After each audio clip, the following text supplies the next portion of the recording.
All right, well, I am just about to arrive to my poker destination of the night.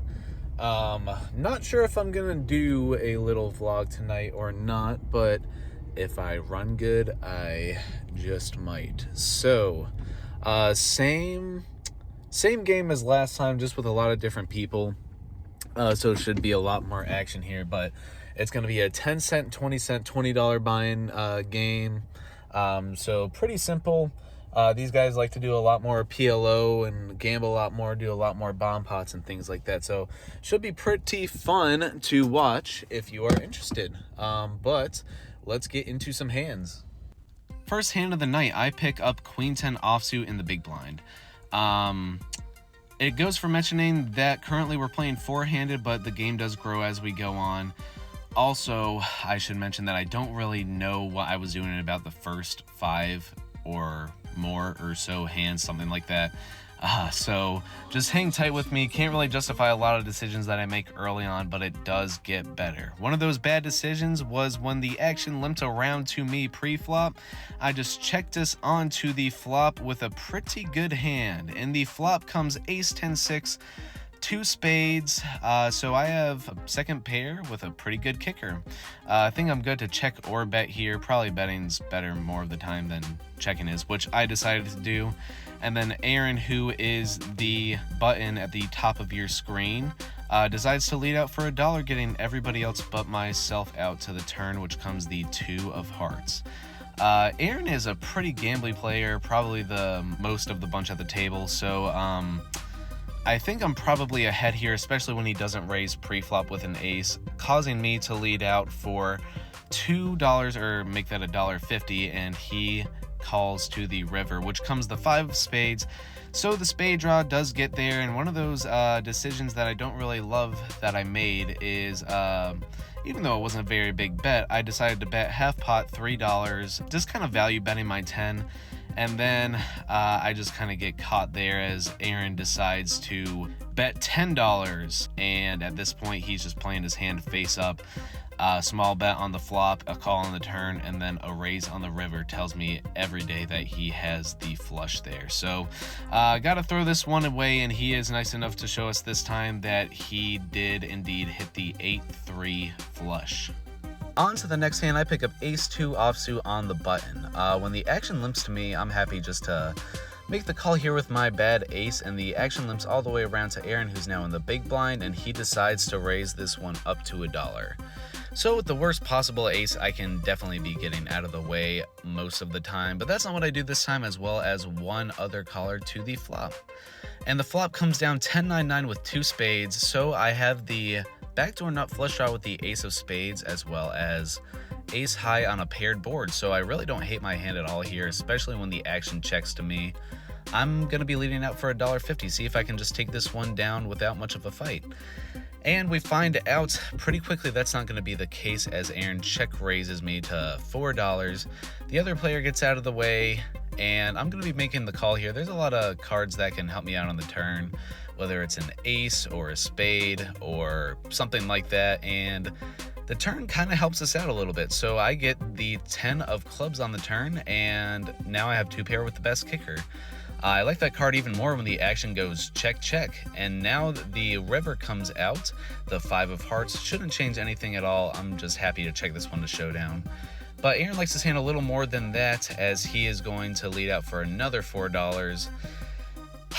And I'm just hoping he has some kind of bluff, maybe queen jack, ace high like myself. I don't know what I'm beating at this point, but I'm going to decide to make the call here.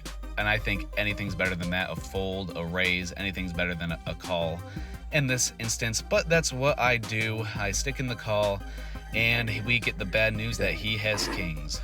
But, you know, there's a thing like Aaron says. I mean, sometimes you just gotta put it in there when it's nasty. Yeah. It works or it doesn't. It's like... A couple rounds go by, and I'm still winless on the night when I pick up ace-6 offsuit in the small blind. There's a double straddle directly to my right. That would be John. And I'm going to make the call for the 80 cents here, hoping that some other players will make the call. And then that John raises so I can get all my chips in the middle heads up against him. And that was a pretty complicated strategy, but that's actually what ends up happening. I have about $3 or so behind that 80 cents, and my ace high is ahead of his queen jack when we flip it over. So we decide to run it twice, and we're gonna get some boards. The first flop comes out 10-4-8. There's 2 diamonds, but now John picks up a couple more outs with a gut shot straight draw. But the turn and river come brick, so I'm able to secure getting my money back plus a little bit more already. Very happy with that, considering the way the night's been going so far. And now the second run out comes 2-4-2. Couldn't be pretty much any happier to see the blankest cards possible on that second flop.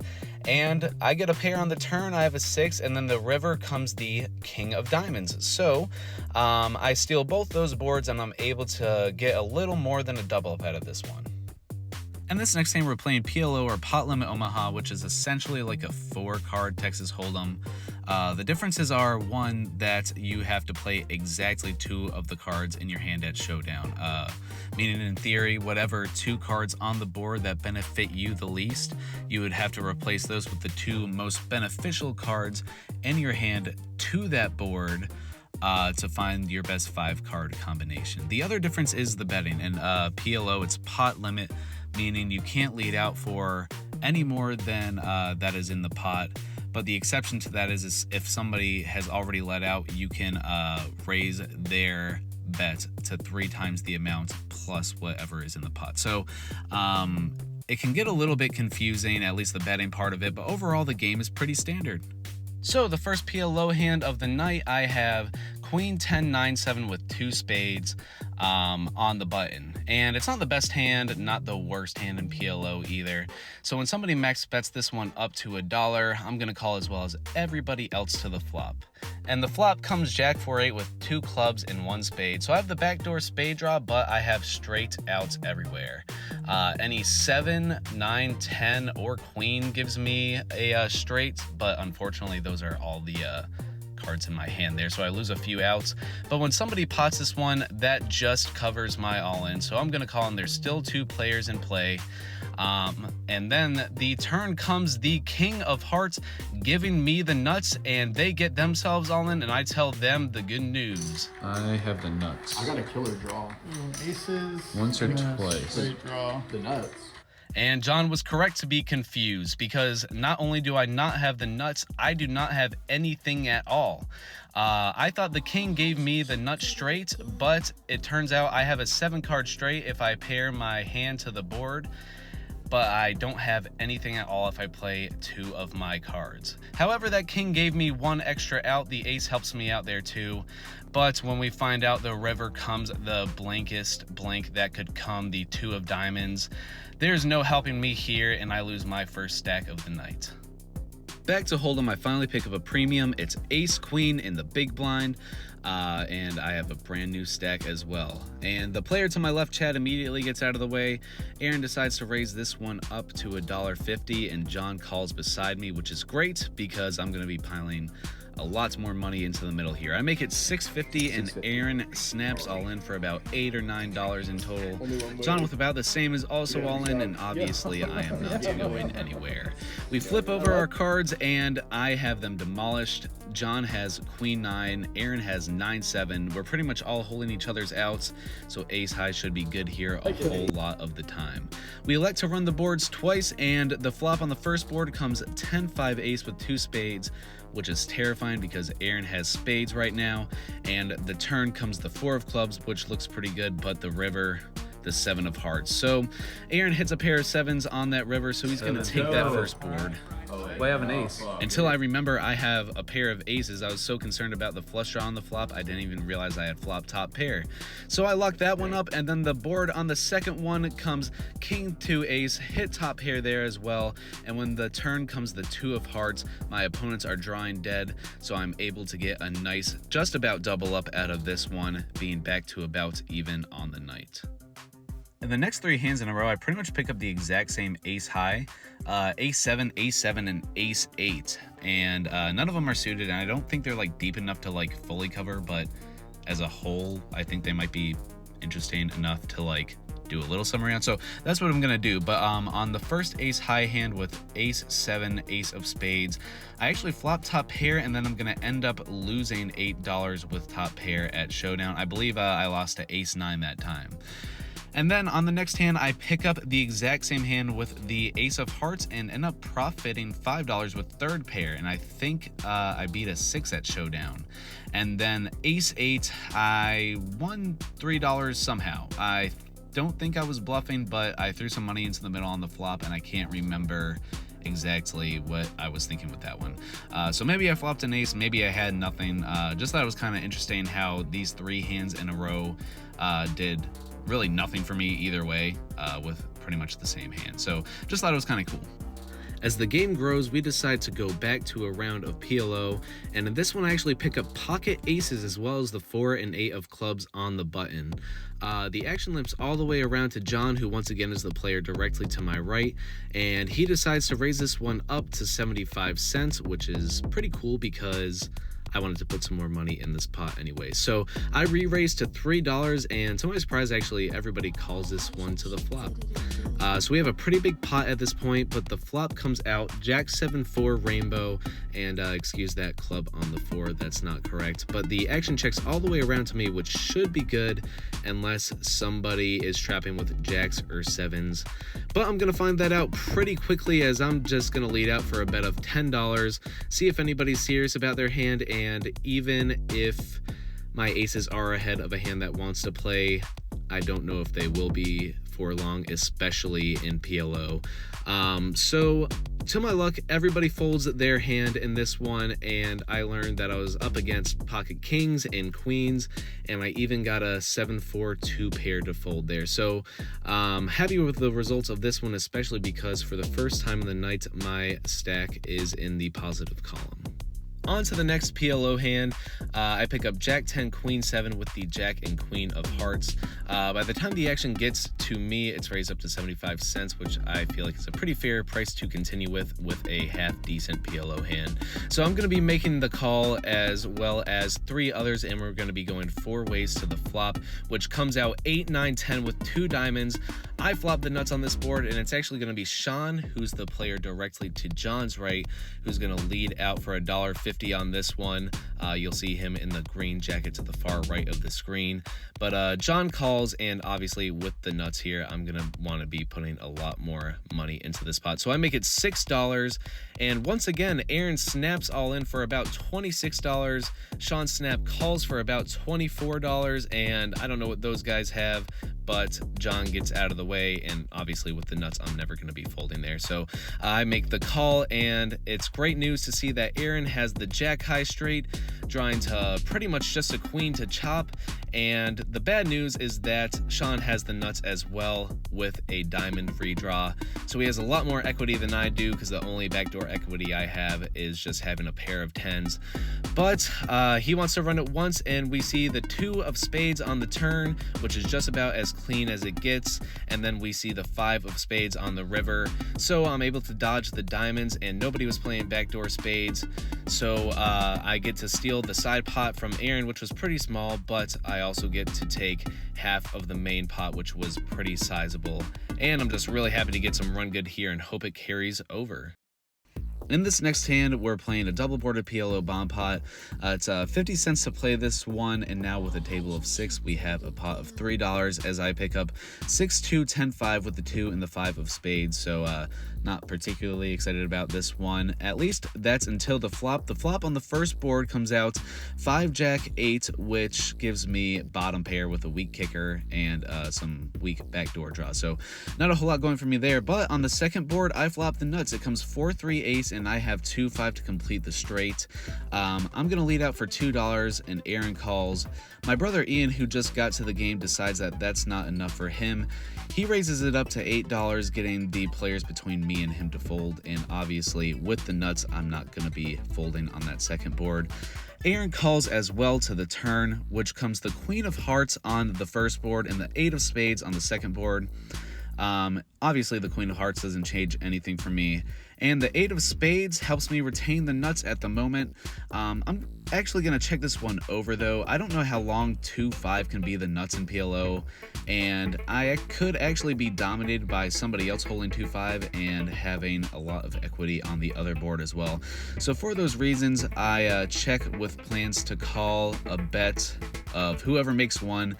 And it's Aaron that goes all in for $6.45, so Ian and I call to the river, which comes the 9 of hearts on the first board, so the flush draw completes there, and on the second board it comes the 9 of diamonds. So somehow 2-5 is still the nuts on that second board, so after trying to make sure that was the case for about 10 seconds or so, I decide to go all in. Yeah, I got the nuts on this one. I have the nuts on this one. I have a set on this one. Okay. I have the nuts on this one. Okay. Alright, I'm a host.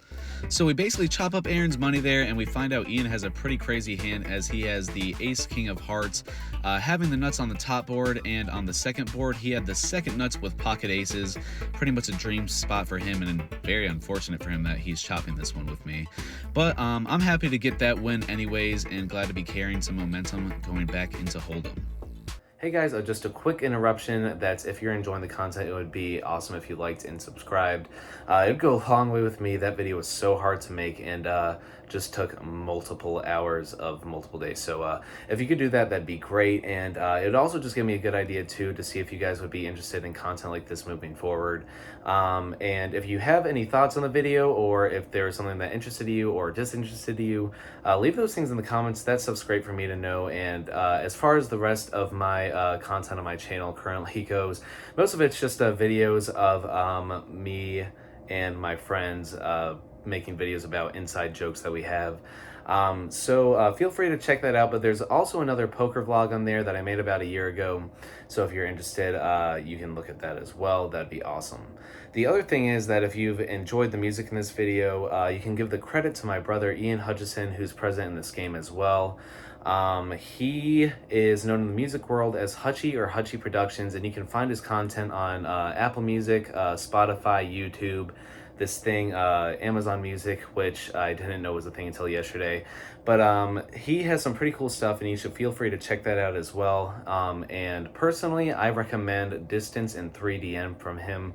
Both pretty cool songs, and with that being said, let's get back into some hands. This next hand isn't quite as crazy as the last couple were, but I think I played it pretty well as I pick up the Jack 10 of diamonds on the button. The action limps around to John, and he decides to raise this one up to 75 cents, but I like my hand a little more than that, so I'm gonna put $1 on top, getting Sean and John to call to the flop. And the flop comes out King Jack 7 with 2 diamonds, so I flop middle pair with a flush draw, and when the action checks to me, I assume I'm probably a little stronger than my opponent, so I lead out pretty light for $2, getting only Sean to call to the turn. And the turn comes out the 5 of diamonds, so I get there pretty quick with the flush, but when Sean checks it to me for the second time, I assume he's probably pretty weak on this board, so I'm just going to check this one back, hoping that he's going to bluff on the river. And the river comes the 10 of clubs, so my hand's actually overpowering this board as I have 2 pair with a flush. And my vision comes true as Sean decides to lead out for $3.50, and I have to make sure he's not value betting, of course. So I raise to $11.50, and he immediately folds. So I didn't win the biggest pot out of this one, but I definitely think I got the max from my opponent. Hoping that the run good continues as I pick up 6-7 offsuit in the big blind. And when the action limps around to me, I'm content just to check it on to the flop, I guess, with a pretty standard hand. But I kind of regret it when the flop comes out 4, 5, 6 rainbow, and I have top pair as well as the top end of the open-ended straight draw. And with that, I'm gonna lead out for 75 cents, getting only 1 caller to the turn. That's gonna be Sarah, who's Sean's girlfriend, and she just entered the game. She's sitting directly to Sean's right, and you should be able to see her at the top of the screen. And when the turn comes the 10 of diamonds, that shouldn't change anything at all. But from the little bit that I've gathered from Sarah, as I've never played with her before, she seems to be a little more conservative of a player, so she could just have a better 6 than me right now, or some weird 2 pair that she was able to limp in with. So with that in mind, I'm just going to check this one over to her, and she checks it back to the river, which comes the 8 of hearts. So I hit the straight, which is also the second nuts, and I'm just trying to figure out how to milk this one out. I go for a bet of $2, which I guess is the perfect amount, because she thinks about it for about a minute and then sticks in the call with her pair that she had on the flop. That's no good, and I pick up another pretty small pot, but they're starting to add up as I now have about $75 in my stack. On to the next hand, I pick up King 2 of clubs in the small blind. The straddle's on a couple of seats to my left, and everybody decides they like their hand enough to call 40 cents, and the straddler checks us onto the flop. The flop comes out 4 Jack 3 rainbow, so I have nothing but an overcard and a couple of back doors. I check, and it checks all the way around to Sean, and he decides to lead out for 75 cents, and with nothing but king high, I'm going to make the call, as well as one other player to the turn. And I'm thinking maybe the ace of clubs would be a pretty cool card to see. But that's not as cool as the king of diamonds. I turn a very disguised top pair and decide to lead out for 375, and Sean calls to the river. The river comes out the queen of hearts, and I decide to try to play this one deceptively and check, which I hated immediately, because with my very disguised hand, I know I have to be value betting it, and I don't know what hand is value betting into me after watching how weirdly I played that one. So I get a check back pretty quickly, and I'm pretty upset when Sean tells me that he has a jack, because that's definitely one of the cards I could have got some value from. But regardless, I still got a $12 pot from this one moving into the next hand. In one of the more interesting hands of the night, I pick up ace-10 offsuit in the small blind. It limps around to Sean, and he decides to raise this one up to 75 cents. But that's not enough for my hand. I like my hand and decide to re-raise to 275, which is apparently a good enough price for everybody else, as we have an $11 pot going to the flop. The flop comes out 294 with 2 spades, so I have nothing but a couple of overs and a backdoor spade draw. I check to the player to my left, Chad, who I still somehow haven't played any really meaningful pots with tonight, and he decides to lead out for $6. It folds around to me, and I just have a weird gut feeling telling me that he isn't very strong on this board. Me being one of the more definitely conservative players at this table, I'm probably one of the last ones he wants to see a call from if he isn't that strong. So I make the call to the turn, and the turn comes the 5 of diamonds, which obviously doesn't really change anything at all. But the reason I just called on the flop instead of raising is because I thought it would have been even more confusing to my opponent if I let out even bigger on the turn after just calling the flop. So that's what I do. I lead out for $12, and Chad does not look happy. He starts talking out loud to himself about what monster hand he thinks I might have the potential to have. And once he does this, he just gives up too much information about his own hand. So within about 20 seconds of thinking, he finds the fold, and I'm able to get back my $12 bluff as well as the rest of that pot. And he asked for me to show my hand for the vlog, and he probably wishes I didn't, as he now just looks even more upset and starts looking to see what the river would have been and questioning my antics about the way I played this one. Whatever hand was betting, I already decided I had to put in a weird spot. I was never folding. I don't know why, but Never folding with just ace-10? I thought I could get whoever off whatever. Chad's a good guy and was nice enough to host this game, and it'll actually be our last one here because he's moving out in a couple of days to buy his own house. So congratulations to him there, and I only hope I run as good at his new place as I have here over the last couple of years. Once again, in the next 2 back-to-back hands, I get very similar cards as I pick up pocket 8s in the first hand and pocket 9s in the second. The action is pretty limited in the 8s hand, as most of the hand was just me and Ian heads up, and I end up profiting $4 with a third pair in that hand. He had a pair of 6s on the flop and decided to lead out for a couple of dollars. So I called, and after that we just checked it down to the river. So there wasn't all too much that happened in that one. But in the next one I pick up pocket 9s, and everyone calls my $2 bet to the flop.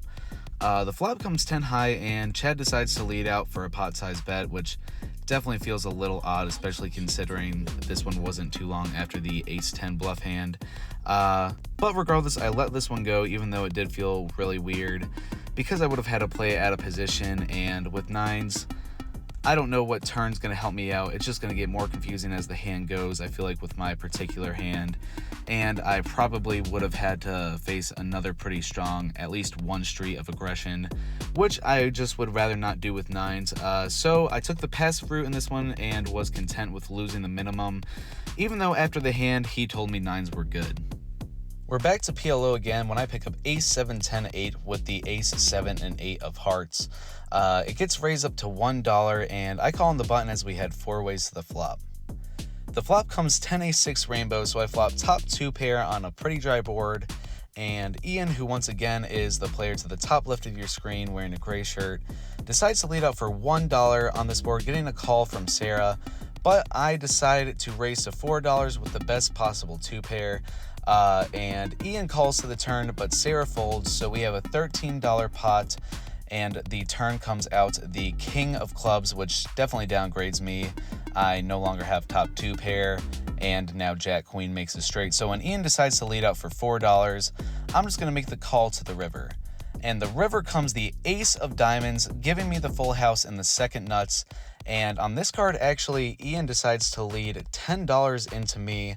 And the lead on the turn by Ian is a little scary because with 4 cards in his hand as opposed to 2, it's much easier for him to have ace king, maybe calling me a little lighter with an ace on the flop, turning a better 2 pair and having me cooler down the river.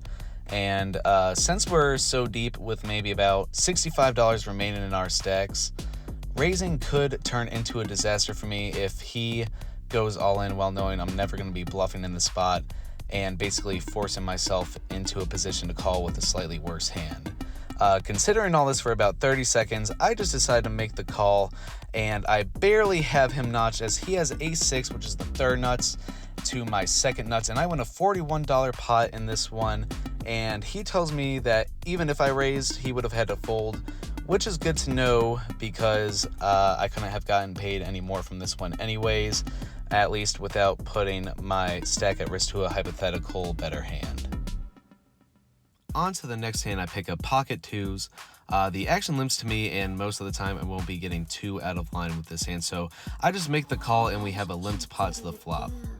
The flop comes out 2, 3, 6 with 2 clubs. I have bottom set on a pretty connected board, and Sarah decides to start the betting off here with a pretty interesting sizing of 25 cents, and Sean makes the call beside her. Time to get some more money in the middle. I decide to make it $1, see if my opponent's connected with the board, and Chad calls. Sarah with another pretty interesting play makes the fold, and Sean calls as well to the turn. The turn comes out the 3 of spades, giving me a full house, and Sean checks this one over to me. With a hand as strong as I have, I just have to hope that my opponents have something worth calling with or chasing. So I size up to $3, but unfortunately both of my opponents snap fold. So maybe getting out of line with this hand pre-flop would have helped me profit more, but either way, I gave myself another small pot from this hand. The game keeps flipping back and forth as we now arrive at another hand of PLO, and I pick up Jack 7, 6, 3 with the Jack 6 and 3 of clubs. The action limps to me, and I make the call until Ian decides to raise to $1, so that's a good enough price for everyone's hand as we go 5 ways to the flop. And the flop comes out 9, 9, 5 with 2 spades and 1 club, so I have nothing but Jack 7 high, a gut shot, and a backdoor flush draw on this board. I check, and Ian decides to lead for $3, which to me just feels like nothing but a continuation bet. And the action folds to me. I should probably be folding too, but I make the call, and the other players get out of the way. So it's me and Ian heads up to the turn, which comes the 9 of diamonds. And I check for the second time, He checks back, so he definitely doesn't have a 9 or probably a good pocket pair. So I'm gonna try to be sealing this one on the river. Most of the time I play kind of trappy, and my opponents know this, so me leading on the river after checking on the first 2 streets until I get a check back would look pretty strong. The river comes out a blank. It's the 4 of clubs, and I lead out for a little over half of pot, $6.50, trying to make it look like a value bet that he can call at the top of his range, and I would be repping an underplayed 9, aces, or kings. He finds the quick fold and says, well, yeah, if you got it, you got it. So I think I played this one pretty well, although he was much weaker than I thought he was with only queen high. But, you know, that still beat my jack high, so I'm pretty happy to take this $11 pot down. Before we get into this last hand, I think it's worth saying that making this has showed me how bad of a player I can actually be, which is actually pretty cool because I get to analyze my mistakes that I made in real time, knowing my thought process and understanding where it gained or lost me some money. With that being said, the last interesting hand of the night, I pick up ace, queen, 9, 8, all hearts in the big blind. It gets raised up to $1, and I call it as we go 4 ways to the flop. The flop comes out 8 jack king with 2 diamonds and no hearts, so I flop an 8, which is bottom pair as well as a gut shot. I check, and we're all content to see a free turn, which comes out the 7 of clubs. It's a brick, and with 4 cards in everyone's hand, still no one has enough to lead out for a bet, so we're actually gonna get to see another free card on the river, which comes the ace of clubs, giving me top pair and 2 pair overall. Sean finally leads for $1 on the river. I'm skeptical, so I make the call. Ian's skeptical, so he makes the call, and we all announce 2 pair. Then we all announce ace 8. We flip over our cards, and we all have the same hand. We all have ace 8. Yep. Which is pretty cool because I don't know if I've ever seen the winning hand in PLO be chopped up 3 ways, especially all with the same 2 pair. So on that interesting note, we're gonna end a pretty fun and profitable session, taking us to the outro. All right, so pretty good turnout tonight. Won about $60 and had about 100 in my stack at the end of the night there. Had to buy it twice, ran pretty bad in the beginning. I don't think I won a hand for the first 20 minutes or so. And we were playing 4-handed. So it was a pretty slow start, nothing really going for me. And then once I bought in that second time, about 10 to 20 minutes through there, things started to pick up for me. That ace queen all in hand when I just had everybody just kind of snuffed out right there. I think it was John that had queen 9 and I had ace queen, and then Aaron who had 9-7 to John's queen 9. So got a little bit lucky there, but that's really what it's all about. Made a couple pretty decent plays tonight, but just glad that the cards started to go my way near the second half there. So hope you enjoyed, and hopefully more to come soon.